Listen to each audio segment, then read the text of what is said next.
Welcome to the ClassCast Podcast. I'm your host, Ryan Tibbens. Today, we'll be speaking with Clement Townsend, the owner-operator of Broadcasting Career Mentor. He also offers an online class called Video Journalism Pro and is currently on the cutting edge of bringing more broadcast journalism and video media into schools. Clement, how you doing today? I'm doing very well, Ryan. Thanks for having me. So we want to get into what you're doing in schools specifically, but obviously we need to know a little bit about the background so we understand both your expertise in that area and maybe a little bit about how you have done in school, how you felt about school and things like that. So let's start with the education piece. What did you do in school, say in college and high school? What kind of student were you? Did you like school? How did your education go? So my parents were both educators. So having said that, expectations were high in my household, and it was like year-round schooling for me. Kids in my neighborhood thought it was crazy because certainly for most kids, 5th grade, 8th grade, sophomore year, when it's the summer, it's fun. If you're not going to summer school, hey, let's go outside, let's go play. Well, when your parents are educators, school still continues in the summer. So we're doing work, during the summertime. We might have to do a book report, or we might have to do math problems and things of that nature. So education was pushed, expectations were high, and I did very well in school. I mean, to be honest, because my parents were educators, they worked with me, and I kind of had that luxury.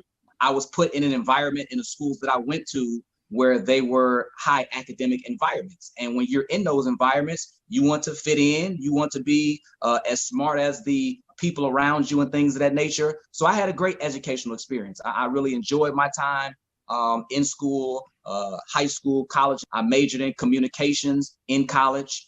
So my story was just a little bit. I knew in high school that I wasn't going to the NBA. I wanted to be a professional athlete, knew I wasn't going to the NBA. My parents stressed education. They said, what's your plan? How are you going to do that? I didn't know how to get in front of the camera or be in the media. But they said, if you're going to go to college, then figure out your major. And I decided I would major in communications. And I picked my college, Temple University, based on my major. And that positioned me well for media. And then certainly I could fast forward through the whole story. But now I am in schools and now I am teaching students, something that I never envisioned doing. I wanted to do something totally different and be in the media.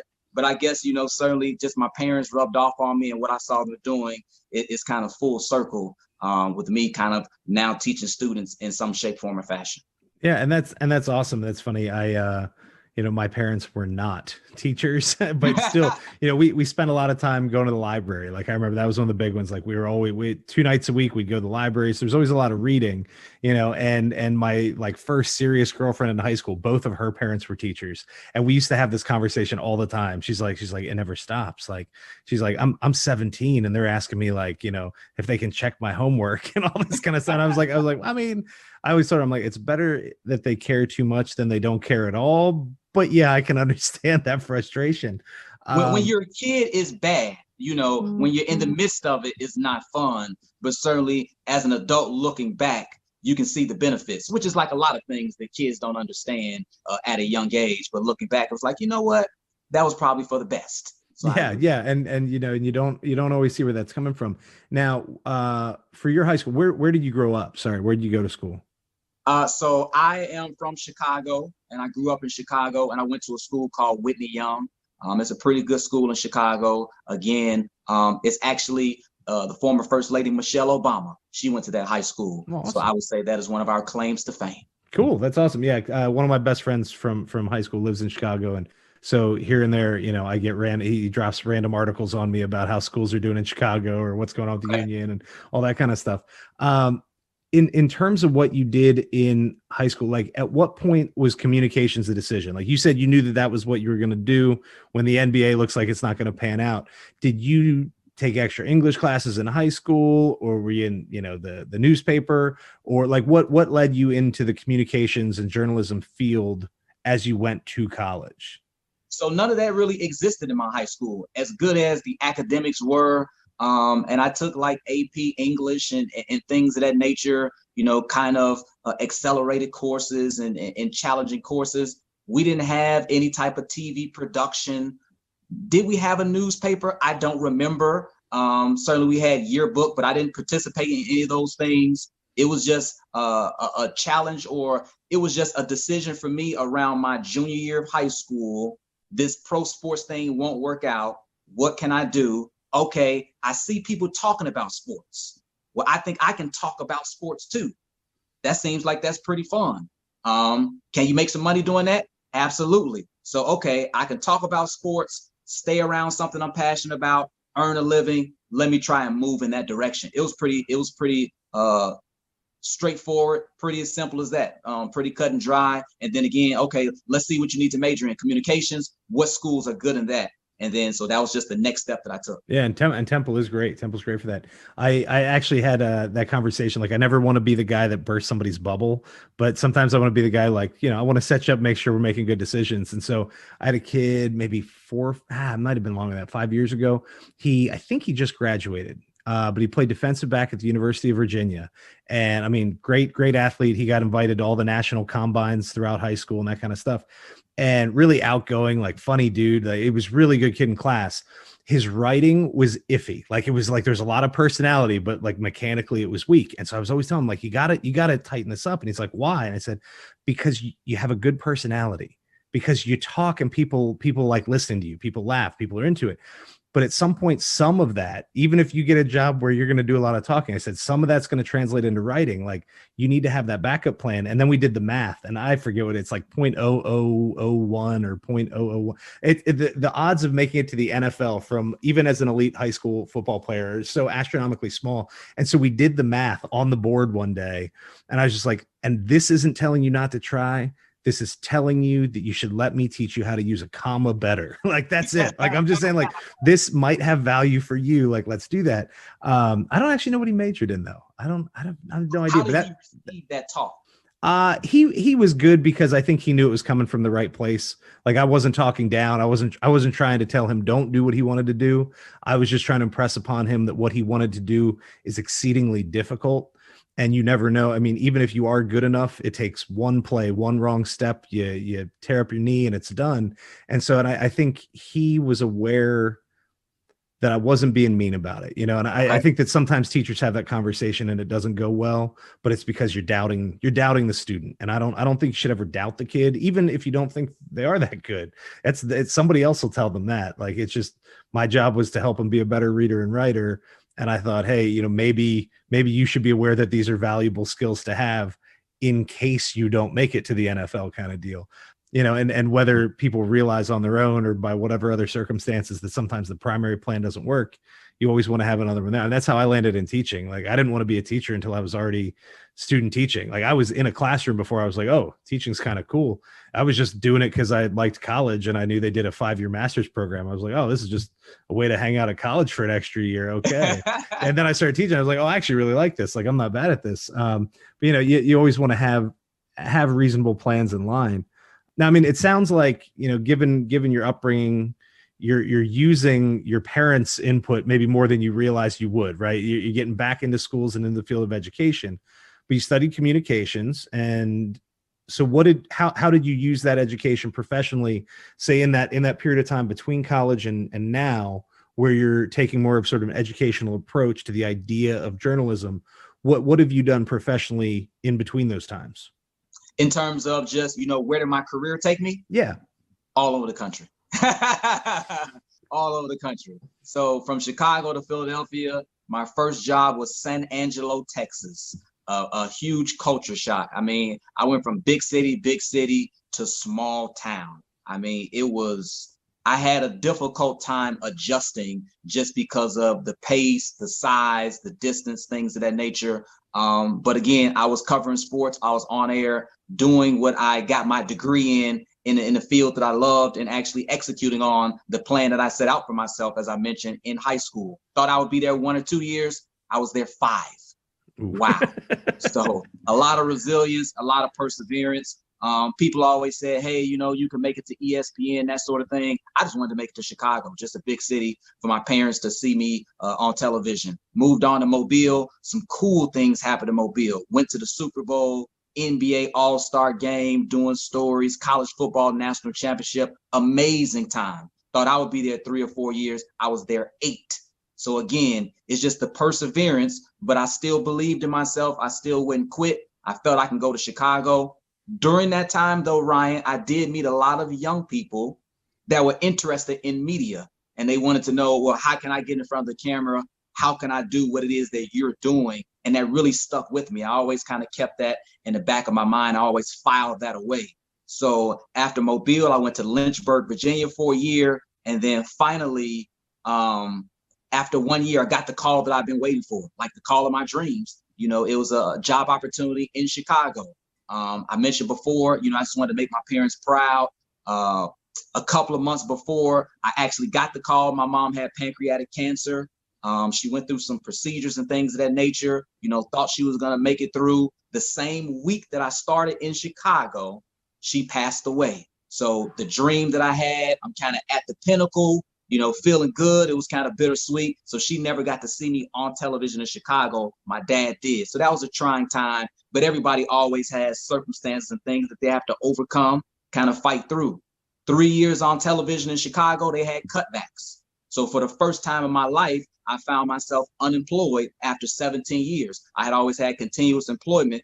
And then I mentioned, I always remembered those young people that wanted to do what I did. So I made a decision at that time. Hey, I have some information. I know young people need this information. Media is so popular with technology and things of that nature. I really want to see how I can put a hand out and maybe lift some people up and really expose this to some opportunities in media and train them. And I think the schools could use this. And so I set out on this journey, I guess this new journey in education. That's awesome. And sorry for your loss. I mean, that's rough. I mean, it's obviously no one ever wants to lose a parent, lose anyone close, but that's extra trying when you're both, you know, switching jobs and moving, and you're sort of, like you said, sort of hitting a high point in a career. And then, you know, I feel like that's how life goes sometimes. Like you get the best and the worst quick together, you know, and it makes it hard to appreciate maybe the good things going on. But yeah, in Lynchburg. So is that I'm in Virginia, in Northern Virginia. Is that, were you with Liberty University? Absolutely. Or Lynchburg? I know Absolutely. Lynchburg College is a small school there.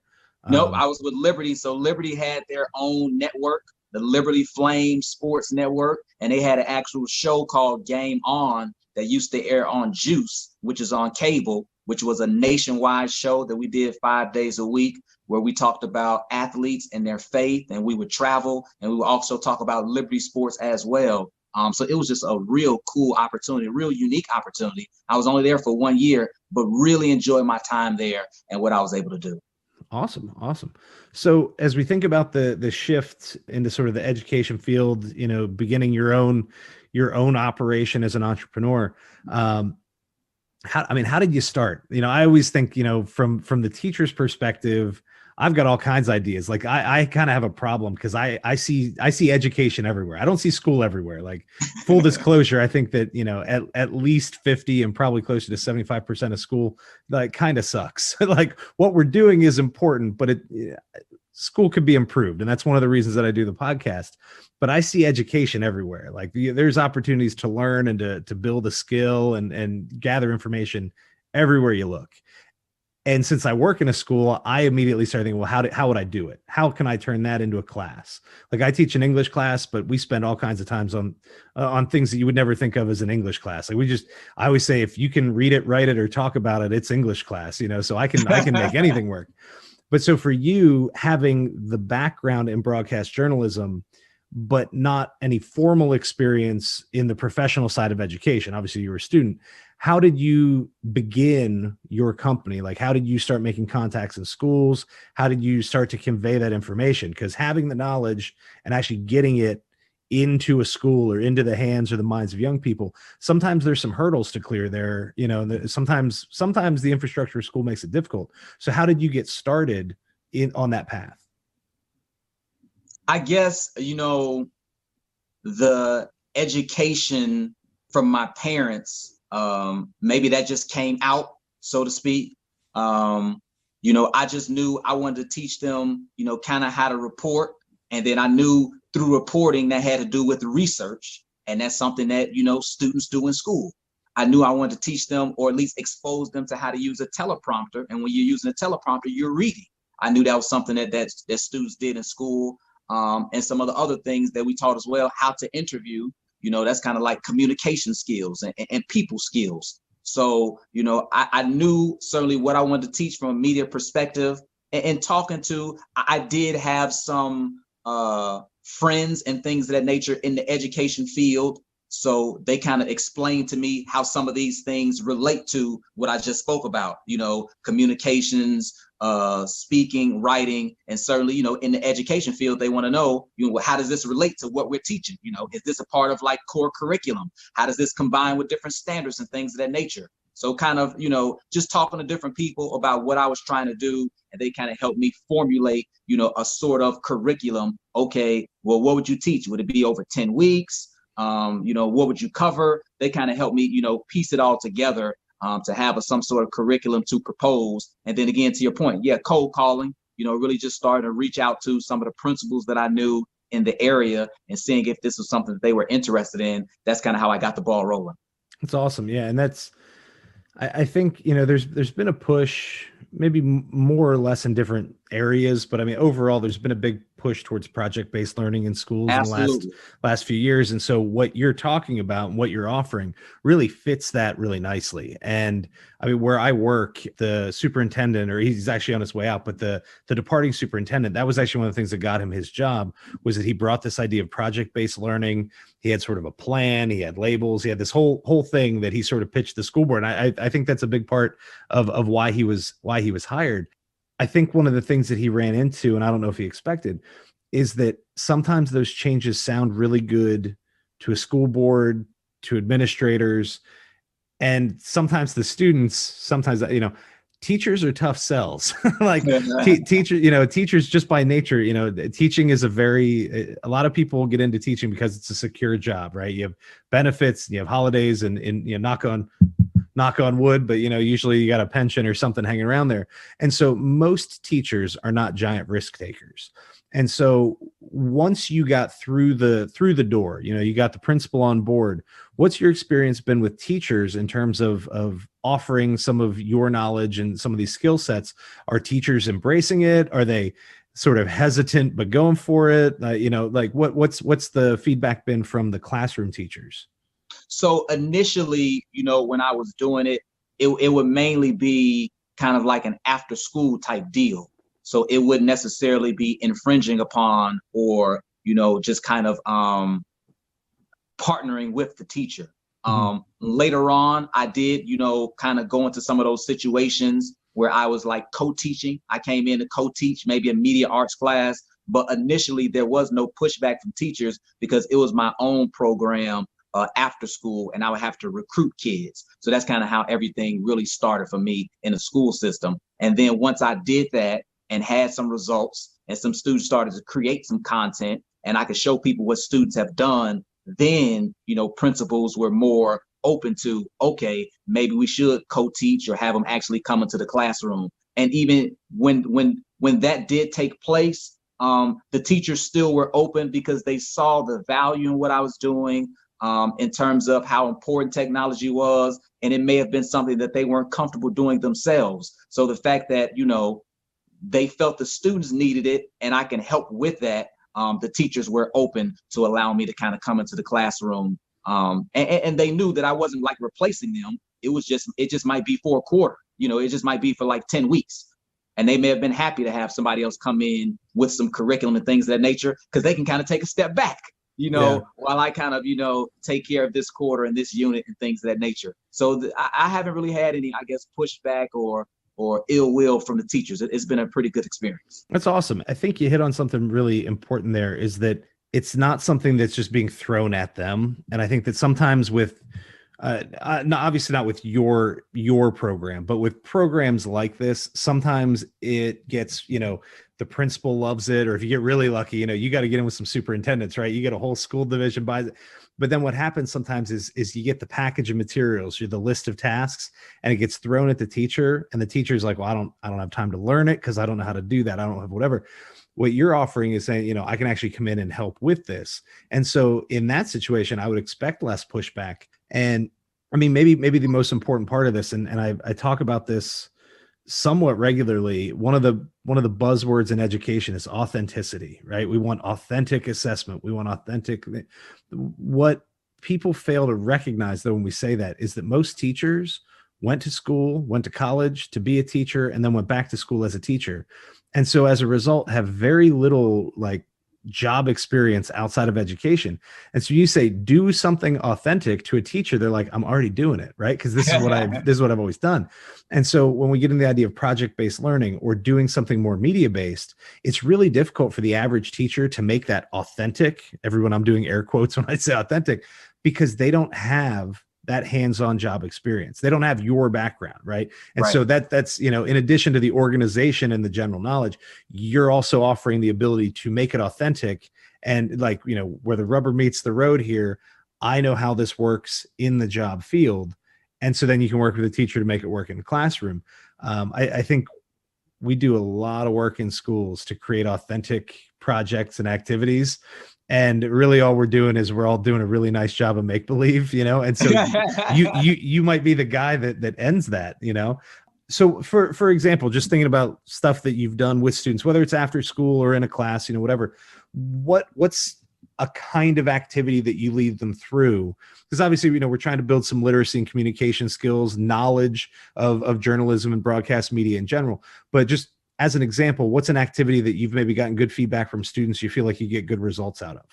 So the main thing, that I really focus on now is telling stories through videos and allowing students to exercise their voice, really encouraging and emphasizing to students that their voice matters.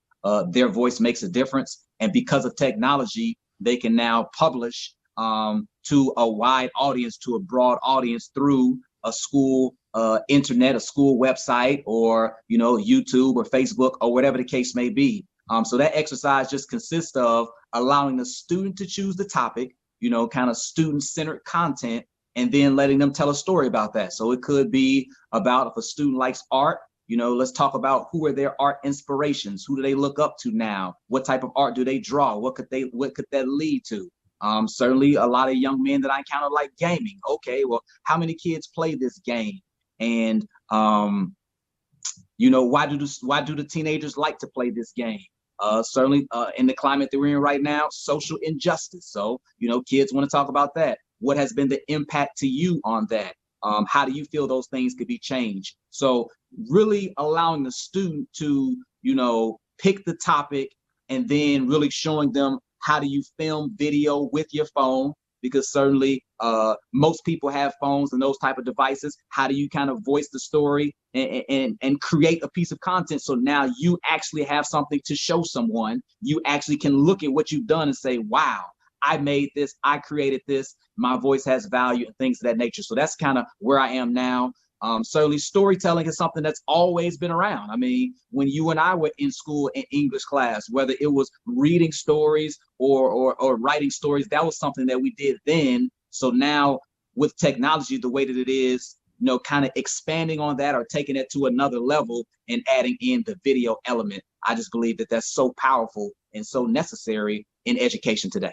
Yeah, and that's great. And it provides an alternative. Say, for me as an English teacher, we're all online right now. So I've been trying to use the technology we have available to create some video options where normally we would, write a quick paper, write something short, or, we do a group discussion activity. Some of that's a little harder to pull off online. And so I've been trying to do a little bit more with the video. But as you point out, while most of the kids, almost everybody has the phone, not everybody knows how to use it well. Not everybody, knows how to edit their stuff together, and so right now my expectations are very low. I want to see that you have, you have the knowledge of the skills that we've been working on, and you put in some kind of effort to demonstrate that, whether it's by video, audio, you write something, whatever it may be. As you're thinking about applying those skills in an English class, to what extent do you think it's fair? I mean, and it's going to vary by class. I should probably preface that. Like I'm teaching an AP class. They've got an AP exam with 3 essays. So obviously they need to be writing a lot, but how realistic do you think it is for the average student to be able to use video production, say as an alternative to a written assignment, like where the teacher normally would have said, okay, now you got to go write this thing. Do you think that kids are building a lot of the same skills or similar skills? I would think so. Because again, I think it just makes it a little more realistic, I guess, when you kind of, not just putting words on a paper, but you're actually creating something that people now see. And I just feel like it might make it feel a little weightier, maybe, if a student knows, hey, Mr. Tibbens might put this on a school website, or this might go, on a school YouTube channel, and families might actually see this. It's not just I'm turning in a paper to my teacher. I do think they learn the same skills, like you mentioned, certainly the writing skills. If you're doing a story with video, you're writing that story. The way I teach it, you're also narrating the story as well. So you get the speech part. And then again, you just get the creativity part. I think when you're writing a paper, people can write papers differently. And certainly if you and I are telling a story, we both can tell that story differently. But how do I do the research, which is the same thing you would do with the paper? I encourage students to do interviews. So now, how do I formulate my questions? How do I, when I do my interview, actually listen well to make sure I'm not just asking questions, but I'm having a conversation and doing follow-up. So that's active listening. I'm actually also interacting with that person. So it's kind of like people skills. And then again, certainly some of those technology skills, because I teach you how to use your phone. And then there is some editing involved, which is, I guess that wouldn't be in a regular English class, but video is everywhere. So I'm just a huge proponent of editing and all the places that editing can take people. And I just feel, now video is just like an integral part of our society. People just watch video so much, especially this younger generation. And I do believe they are already technologically inclined. Certainly if you start talking about kids, say 6 years old, certainly you work with high schoolers, but 6 years old, 8 years old, all they have known is technology. They've grown up with technology. So I feel like asking them to do something video related, it might be, I won't say easier than we would think, but I certainly believe they can catch on because, they've kind of grown up with technology. They adapt to it a lot quicker than maybe someone like you, or I speak for myself, maybe somebody like me who actually had to learn all this stuff. Because certainly when I was in school, none of this stuff was around. Yeah. And I always think about how, I don't know, how the opportunities are different. Like I grew up in Pennsylvania, in sort of a, I don't know, like suburbs. It's sort of small town. I don't know. But the high school actually had like a video production class. Okay. And this is, I don't know when they started it. They probably started somewhere back in the 80s, but I graduated high school in 2001. And I know that my good friend who lives in Chicago went to Chicago to go to film school. Yeah. I mean, he was the guy like in high school, and he was working through all the film stuff, but we did like, videos for like morning announcements, and they had like a TV set up and kids read the teleprompter, and they did like a live broadcast every morning, all this stuff. And I grew up just thinking that was normal. And then I got into teaching, and I'm like, oh wow, like the school I work at now is substantially better funded. Like we have way more resources, and they're just now getting some of this stuff together, and doing video announcements just in the last few years. And I think like, wow, like it's so weird how differently people could sort of embrace the technology or embrace the way to do that, because you have some schools that have been doing these kinds of things forever, and some schools that treat it as something kind of new.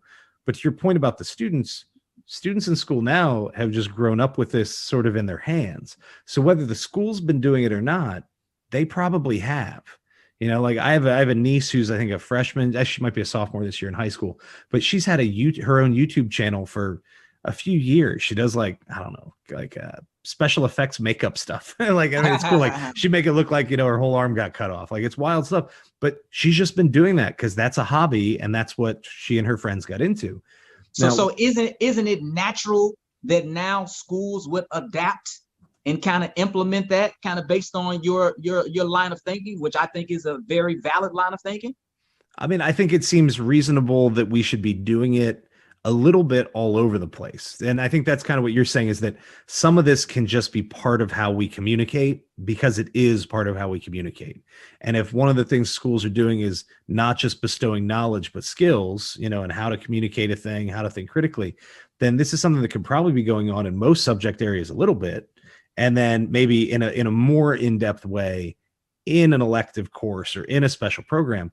But I don't see any reason we can't incorporate this a little more regularly across most of the classes, because as you pointed out, if the kid's got a phone and if the teacher can take just a little bit of time, to learn some of the basics, lead them through it, that, this can happen. Now, this could be a double-edged sword though, since students are doing a lot of this on their own, and I've got some kids. I actually taught a couple of students who are now like TikTok famous. Like I had a girl a couple of years ago. She's like an Indian dancer. Like she does like traditional Indian dance. I don't know what she's up to now, but I think at that point, a few years ago, she was at like 45,000 followers or something, and you'd never know it. She's like the quietest girl in the room. It's amazing. But because they have access to the technology and some apps and things like that, do you think that when you're actually trying to teach them, quote unquote, the right way to do this, are they open to learning it? Do they give you kind of the, yeah, I know what I'm doing? Like, have they built bad habits because they've been doing it on their own?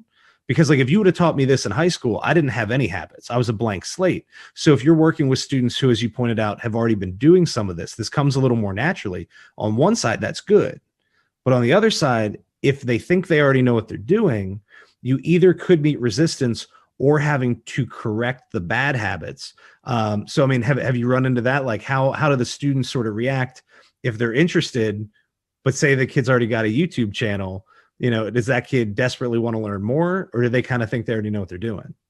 So I feel like the vast majority of students that I've come across, and again, I've been around a lot of students in a lot of different settings. The vast majority of students that I come across are really just consumers. They just scroll and they just watch. They just scroll and they just watch. And they have really never created. So it's not as many that have bad habits as you might think, because they've always been on the consumer side as opposed to the creative side. And then when I approach them and begin to teach and begin to kind of explain, I really try to emphasize the power that they have to do something different and to make a difference.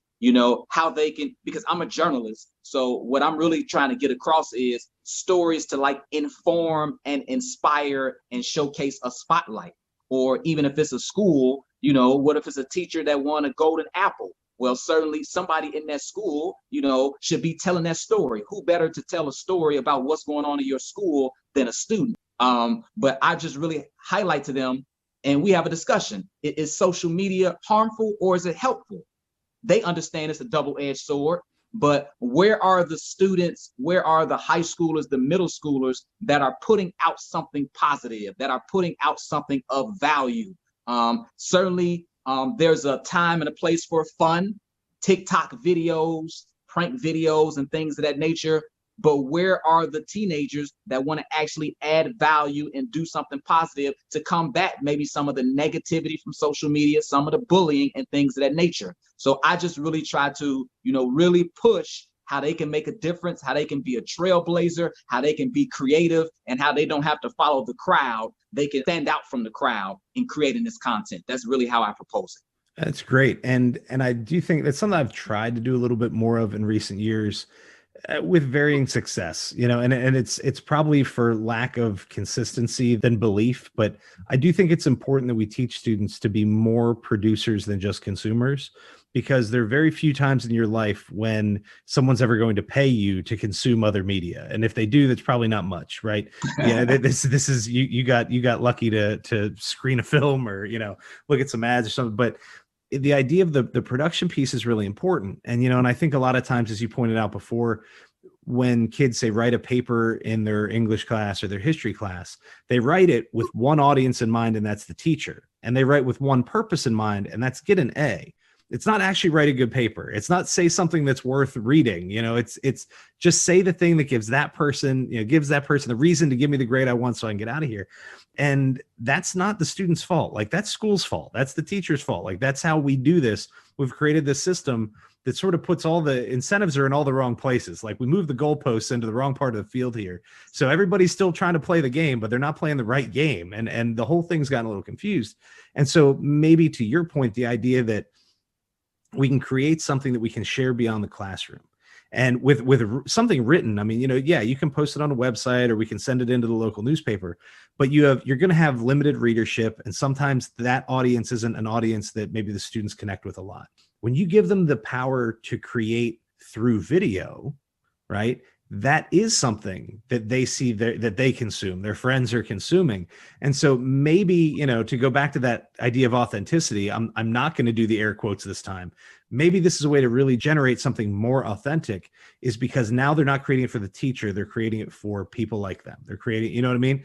And so moving from the consumer to the producer, or at least have the ability to do so, is important. If every kid makes 100 videos a year, I don't know who's going to watch all this stuff, right? So it's not that everyone has to make this a full-time job, but maybe everyone should have the option to do so. Like everybody should have the tools in place to do it. I don't know. I mean, I think that's cool. It's an empowering idea to say, maybe you could quit scrolling, give someone else something to watch once in a while. Yeah. Why not? Why not? I just feel like, the creativity piece, the power to create, the power to make something, it helps students get outside of their comfort zone. I was just working with a student, it was a couple of days ago, and we're starting the session, working with a whole group. And I said, hey, what do you think about it? What's your feedback? They said, well, you know what? I've never done anything like this before, but I think that it's pretty cool. So, getting outside of their comfort zone, allowing them to do something different. I just feel like, Ryan, that just has so many benefits, along the line, where I feel like now I'm not afraid to try new things, simply because when I was in high school, I tried this video thing.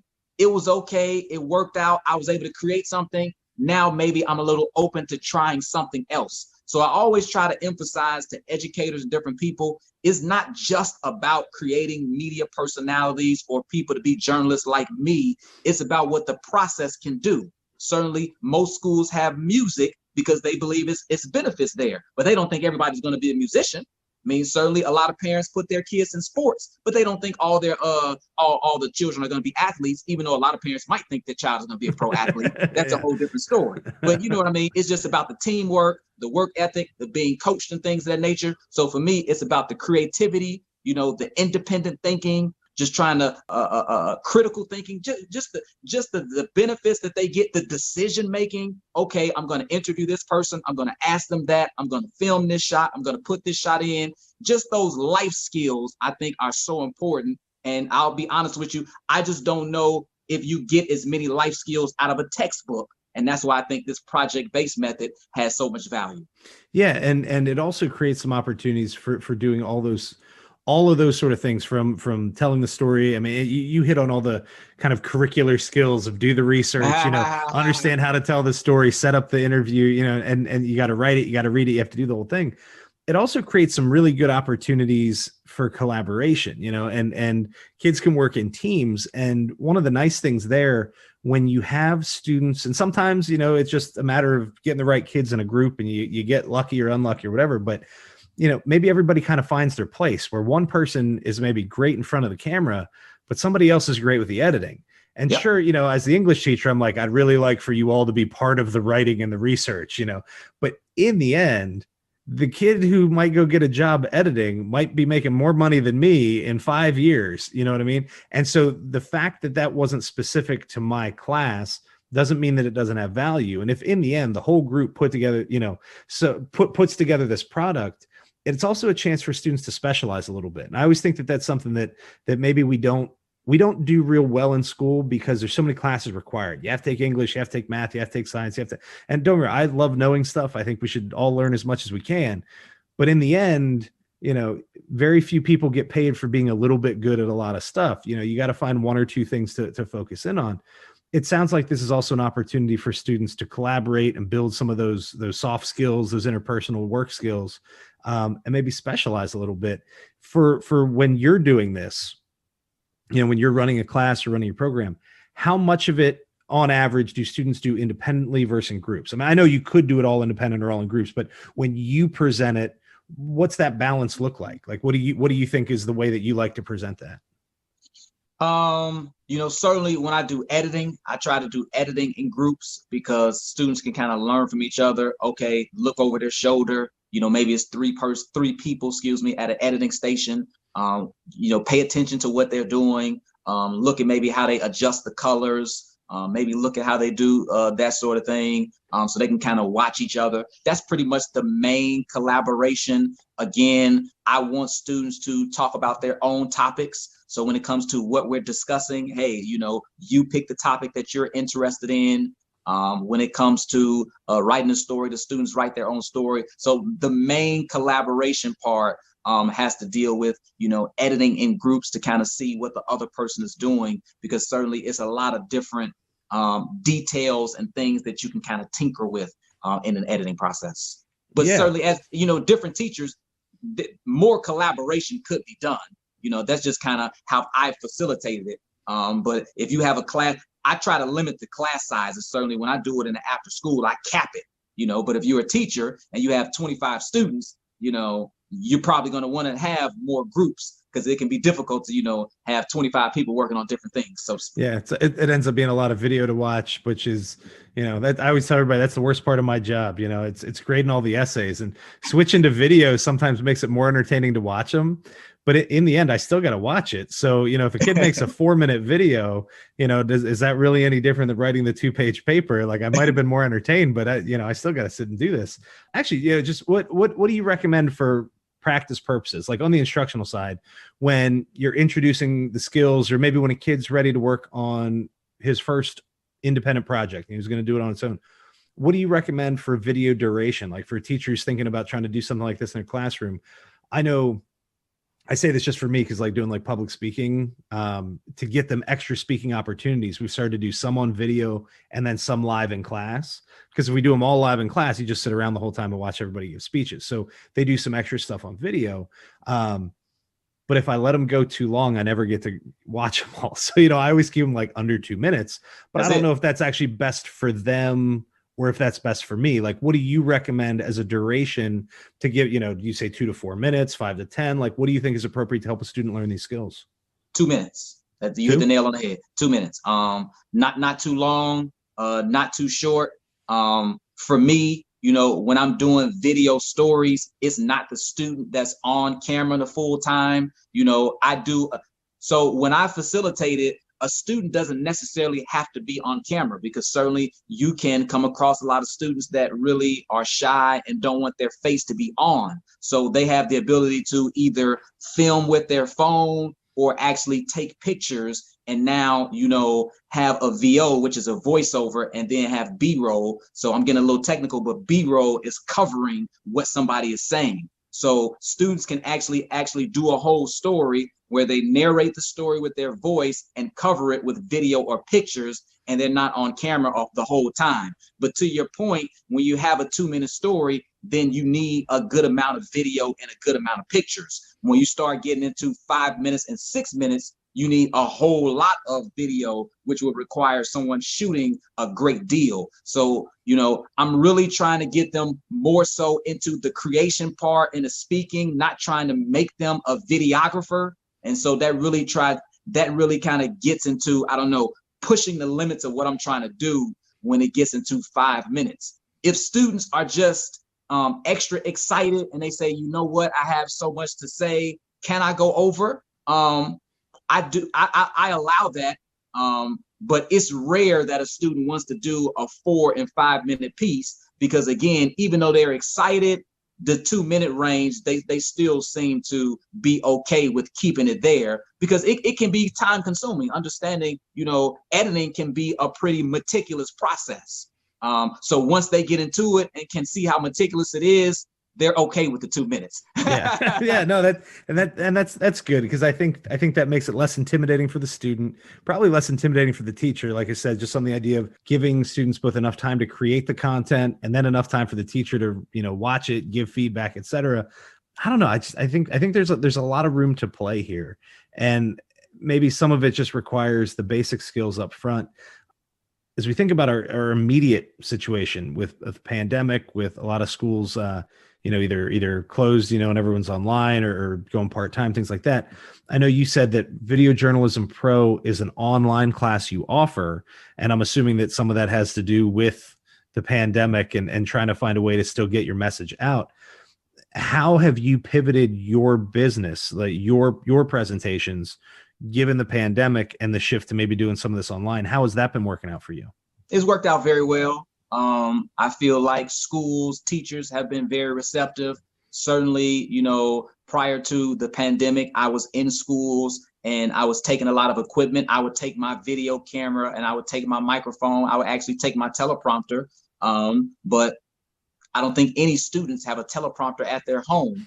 And certainly they don't have a video camera and a microphone, but I still felt it was so important for them to learn about media. So I just had to adapt it to what do most students have. I think you mentioned it before. Again, not every student is going to have a phone, but when you start thinking about maybe middle school, typically my age range is like 12 to 18. I think most of them do have a phone or, might have access to their parents' phone to potentially go through these activities. So, I kind of took it online.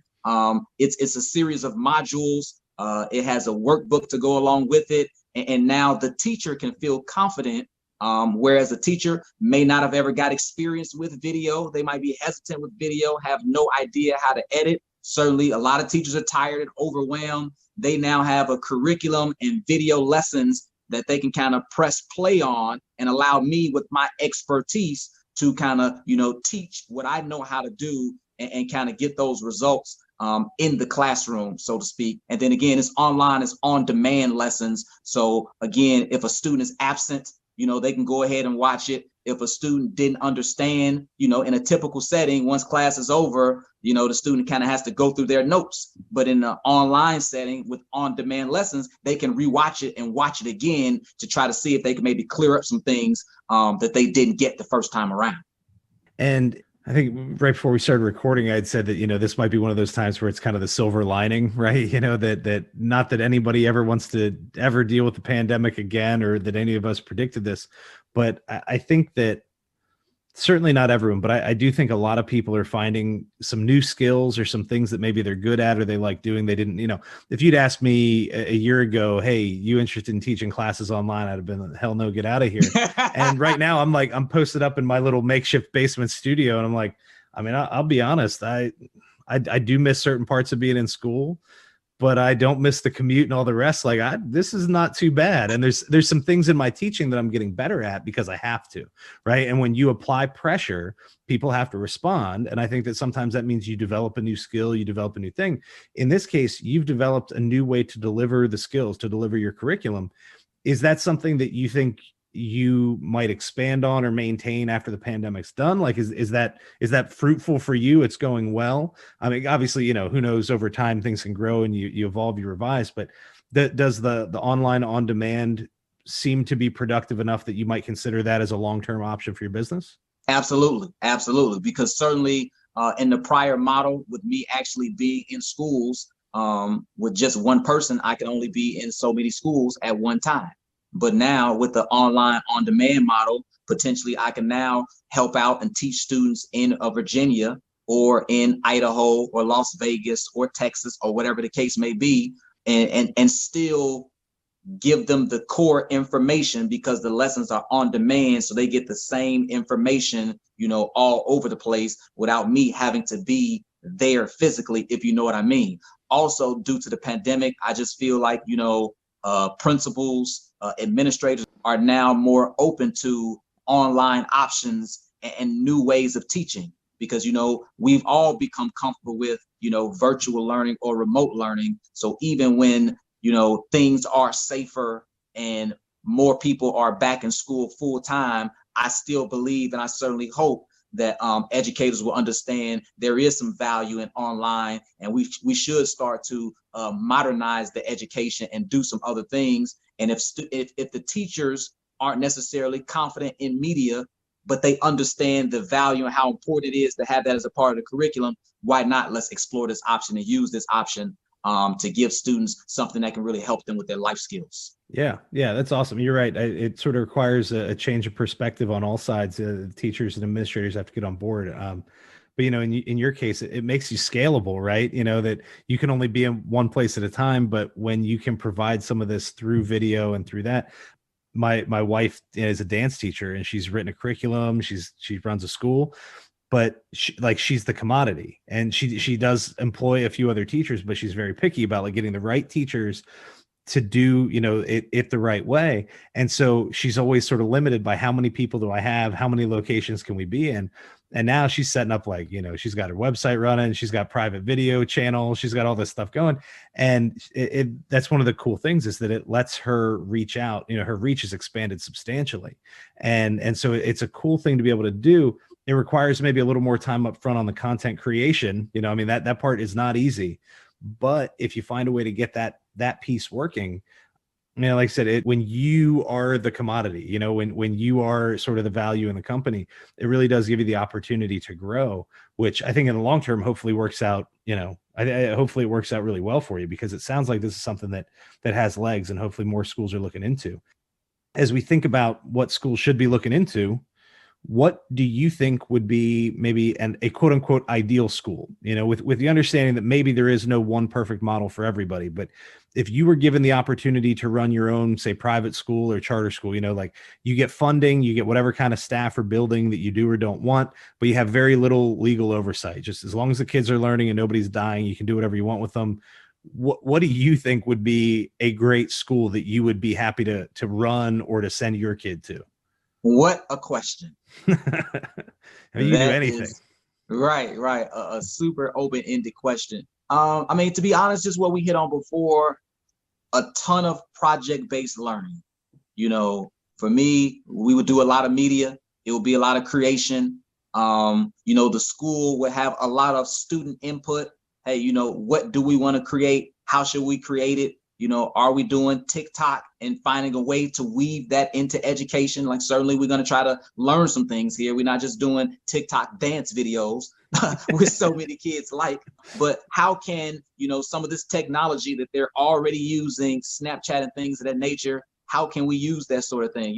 We've discussed before in terms of the English and media, how can we kind of use this with history? And, let's tell a story, or what would it be like to go back in time when we put a man on the moon? Let's create a video. What type of questions would you ask back at that point in time? Or what type of report would you do? Oh, okay, let's do the research and let's have you report on the man on the moon. That just project-based learning, whether it's robotics or so many students might be into design. So are we kind of creating shoes or fashion or gaming? Just a lot of things allowing them to create, because certainly, we live in a technological world and things are getting created all the time. And you hit on it before. English is great, history is great, math is great, but how are kids tapping into that side where they feel like they can make things and create things? So that would be, I guess, the real basis of a lot of the education, and you really trying to get input from students. Will we actually give tests and things of that nature? In my school, I don't know if we would give tests, but certainly, it's about concepts. And what have you created? What have you produced? So, we would kind of judge you on what you have made. I just feel like once somebody taps into that creative side, they're never really stuck in life, because they always feel like they can generate ideas and do new things. So that would be a big portion of my model. Just project-based learning in a lot of different areas, not just media. Certainly I'm a media guy, but just in a lot of different areas. I love it. And that's something that I've kind of thought about for a long time. And it's one of the cool things about doing this podcast. I always say, as long as I learned something, it was a good episode. Obviously it's better when everyone else does too, but something that's come up on a lot of these is the idea that kind of the disciplines in school, that you have your math, your science, your English, like it's a nice way to learn about one thing. The problem is in quote unquote real life, outside of school, you very rarely get to use them one at a time. that your ability to do physics depends on your ability to do math. Your ability to be a good writer requires that you know something about history, and you know something about, like, you have to put things into context. And so the idea that, doing things more project based and still holding the kids to some standards, that we're going to judge you on the quality of the things you produced, I think is great. But it breaks down some of those artificial barriers that we have in school. We have these things that we say, well, we're going to give you a test on what you know about this time period in history, and then you come over to my class and we're going to give you a specific essay prompt, or a test on this book. And the reality is we probably could have done something far more creative and put both of those together. We could have killed two birds with one stone, and maybe empowered the student to feel not only more creative, but to really feel empowered. They're in the driver's seat deciding how they're going to do some of this learning.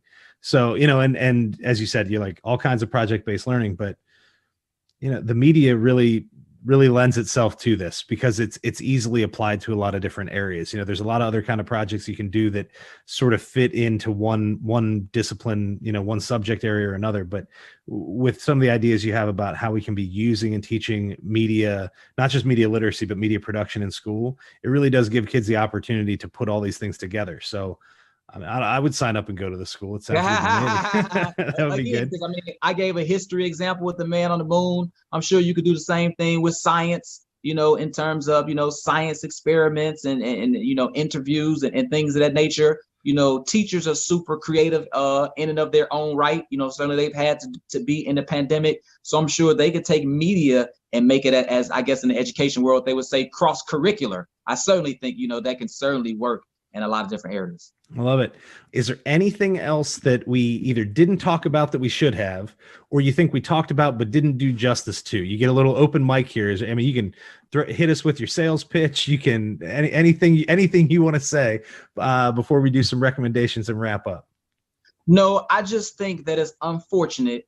You mentioned you went to school, I guess, in the Pennsylvania area and graduated from high school in 2001. Is that what you said, as I recall? Yep. And you had video production. You all did morning announcements. I don't know who got to see those because, certainly the internet wasn't as widespread back then as it is now. But even then, that your school had that 19 years ago, there are still some schools that don't have anything like that 20 years later. And for me, that's just, disheartening and disappointing. Certainly every school can't have a big budget. I understand. They might not be able to get a green screen and have different cameras and microphones, but I've, hit on it so many times throughout this podcast.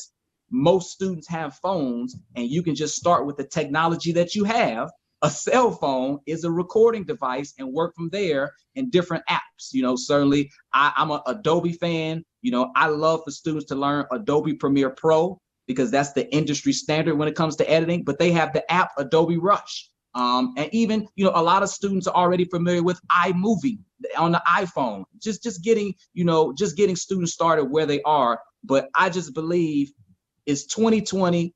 Video is so prevalent in our society. So many people are watching video. It's not going anywhere. Video consumption will probably increase. And the fact that there are still some schools that have no media exposure for their students, I feel like that's something that needs to change. And I just would like more schools to get on board. And I'm super passionate about maybe helping the teachers that, don't have that experience, don't have that confidence. Because it's like, okay, well, schools need to have this, but teachers don't know how to do it. What resources are available? Well, I'm available, number one, and there are resources out there to help as well. So I think it's just so important because there is music, there is art. Why is there not media when you think about all the benefits that come along with that, students going through that process? 100%. And hey, and to back that up, where I teach, not where I live. I live the next county over, but the county that I live in Loudoun County, Virginia, by median household income, it's the wealthiest county in the country. Like, it's not old, it's all new money, but people make a pretty good amount of money there. And I'm telling you, the school that I work in only started doing their own sort of video announcement stuff probably in the last 4 or 5 years. And so it's not for lack of a budget. It's really sort of the making it a priority and then having people in the building that know how to do it. I think, there are a few classes or schools that offer it as a class in that county, but not nearly what we should. And hearing you talk about it and the passion in your voice just sort of further solidifies the idea in my mind that this is something that does have value and we should be doing more of it.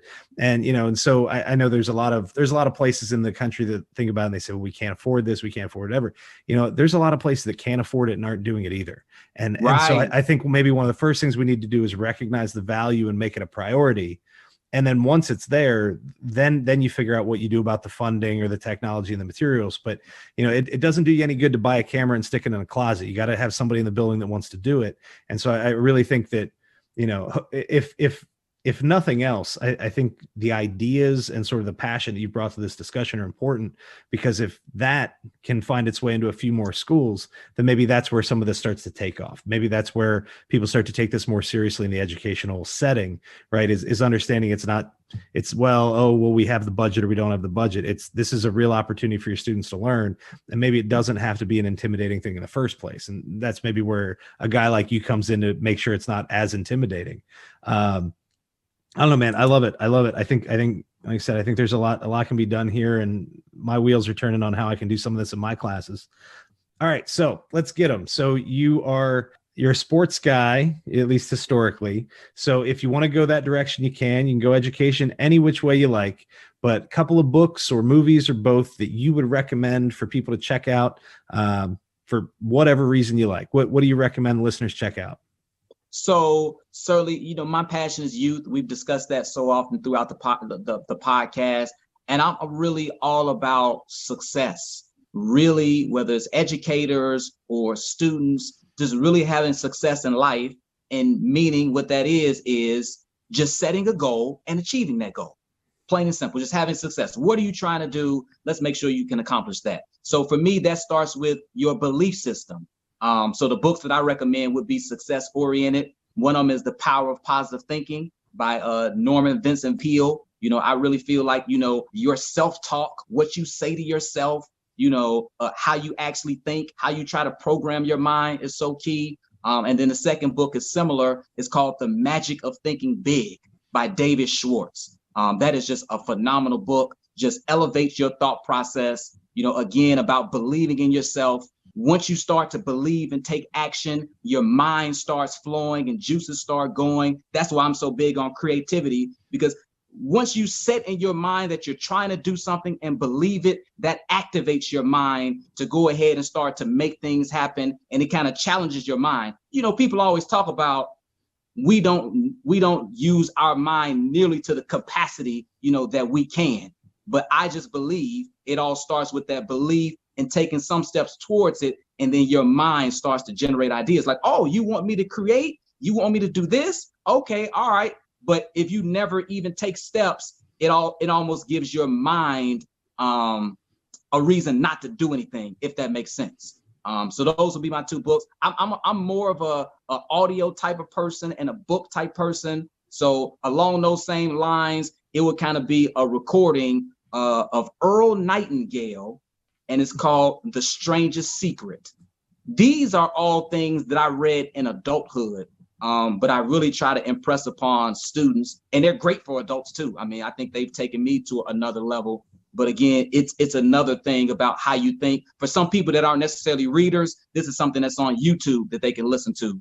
The Strangest Secret by Earl Nightingale. Just that belief system. I believe so many people never achieve that level of success because for some reason they let doubt overtake them, or they let fear overtake them, fear of the unknown. And you heard people use the acronym false evidence appearing real. If you can develop that belief system to overcome your fear, I believe that students, educators, people, they can make a super impact in the world and have the life of their dreams. That's awesome. That sounds great. That's good. I've heard of the first one. I have not heard of the other two, but it sounds like I'll be getting on YouTube later tonight to check out the last recommendation quickly here. It sounds pretty cool.